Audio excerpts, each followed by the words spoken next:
Sa mga nagre-request kung paano ko daw ginawa yung aking kamyas juice.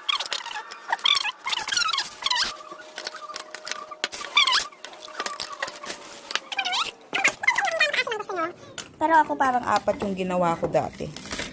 Ayan. Yun. Ayun, maasim na yan guys. Tapos, lagyan natin siya ng yan. Ice cube.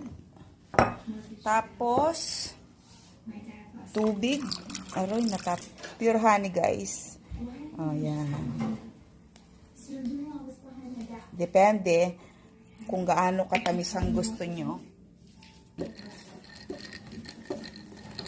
Meron na tayong masarap na kamyas juice.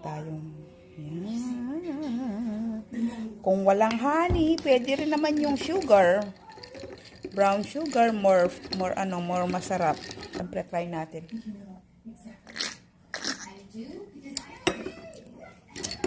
Sarap niya, guys.